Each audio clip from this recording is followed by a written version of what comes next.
Hello everybody, it is Mr. Cooper here. I hope you are all well and congratulations for getting through week 2. It's been an absolute pleasure to see all the children back in for our second week back at school. And one thing that has stood out is how brilliant our students are and how resilient they are. It feels now, after the end of week 2, like the children have never been away. Obviously, our teachers have made it an absolute priority to make sure that children come back safely, are happy and settled, and they have certainly done that because wandering around the school today, it feels like they've never been away. It feels like we're back to normal, the new normal, but the children are settled, they're learning, they're engaging, and it's brilliant to see. It's really exciting. So, and I would like to say thank you to our parents for supporting us in that, to making sure that all the plans over the past few weeks, our staggered starts, our remote learning instructions, everything that we've prepared and shared with you, you have followed and stuck to ensure that we can really make sure that our children settle exceptionally well, and they certainly have done that. So thank you to you as parents, because it's definitely a team effort in making sure that all our children have arrived back to school over the past few weeks safely and are now settled and happy. So in terms of this week, our priority has just been making sure that the children are getting into new routines, getting into learning how new learning works, how things operate, and just trying to make things as simple as possible. That at times has meant that we've had to use a lot more technology than we would like, just so that we can ensure that our remote learners, as well as our children in class, are engaged at the same time. And it's certainly a new way of working for our teachers. One of our priorities over the next few weeks is to look at how we ensure a balance between online and digital learning, and how there is a balance between that and obviously working practically with writing and working in books as well. So it certainly is a journey that we're on, but we're very much aware that we want to try and reduce the amount of iPad time so that all our children are engaging both digitally but also practically in their workbooks as well. And that's certainly happening already. I've walked into various classrooms over the past few days, and there's lots of work in books for children to work it, that children have been working in, and children working on iPads as well. But we want to ensure that there's a clear balance, and we're monitoring that as we move forward over this term. One of the key challenges is the request from KHDA to minimise the amount of paper being used, which of course we're trying to do, but it's important to have a balance between the safety of our students and minimising that paper, but also ensuring that they're not spending too much time on using technology. And so it's important to use technology only when it's enhancing learning, not as a replacement for our reading and writing in books. So that's something that we're focusing on over the next few weeks. The next thing that I just want to talk to you about is our baseline assessments are starting. Now, many of you, when you talk about assessments, there's a bit of anxiety of, do we need to prepare? When's the test? Assessments actually is an umbrella for lots of things. Obviously, you have examinations, which our older students participate in much more.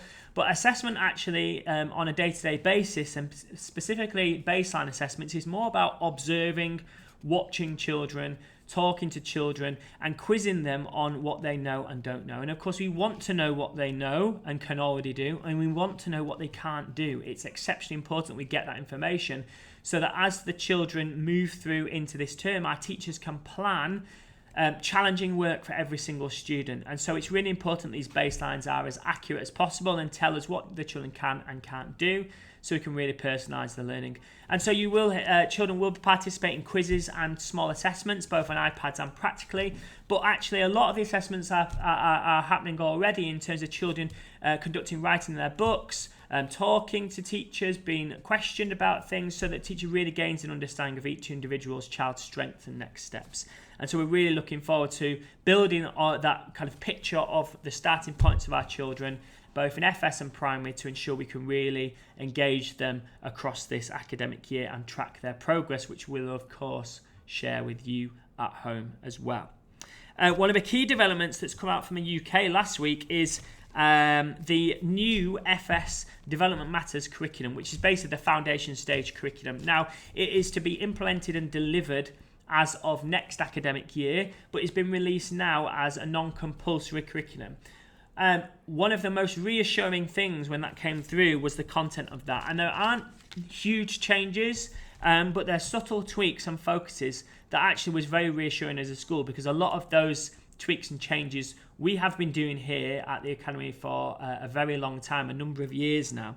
So for example, the new curriculum does talk about the emphasis of play and making sure children are playing in foundation stage and providing children with first-hand experiences. And as you know, we always provide children in our foundation stage and across the primary first-hand experiences with learning. So we get children growing plants, we ask children to build and construct things so they gain those experiences and can really engage with their learning.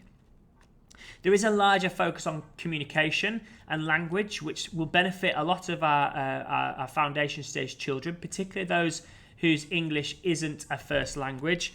And so there is a big focus on ensuring that children are developing their language and really developing that vocabulary at an early age. Again, something that as an international school we've focused on a lot already, reading and writing across the curriculum, but we will continue to do that as part of this new FS curriculum that is to be implemented over this year, ready for it to become statutory in the next academic year. The final thing, which was possibly the most reassuring thing, was the key emphasis now on characteristics of learning. Now, characteristics of learning are basically our learner profile, which you can see my badge here. We have had this learner profile for many years now, and it's certainly embedded across the school. This new FS curriculum focuses directly on skills that are very close to what we already do. So the new curriculum talks about children having a go and taking risks. A risk taker is directly part of our learner profile, as you can see at the top of this flower here. An emphasis on children keeping going and stamina and not giving up. So resilience, that is also part of our learner profile. And an emphasis on creativity. Children developing strategies and problem solving and critical thinking, our wet learner profile. And children having their own ideas. Again, creativity is a huge part of what we do here and makes up a lot of the attributes of our wet learner profile, and also the high performance learning skills that we're embedding across the school currently as part of our high performance learning program. So we're exceptionally excited to see that curriculum come out, because we feel that the Academy is already doing many of these things that have been emphasised in this new curriculum. So we're more than ready for this new development. We're ready for the next curriculum. And it's going to be certainly a very exciting time to see our foundation stage grow and join in this journey of starting to implement this new curriculum in preparation for next September. So that's all from me. The final thing to say is, again, thank you for your support so far. If you do need anything, then reach out to our teachers, our head of years, or our primary leadership team, and we will be more than happy to support you in any way. This is certainly a learning journey for all of us. Make sure you have some rest. Make sure you enjoy the weekend, and we'll see you again for week 3 on Sunday. See you later. Take care, everybody.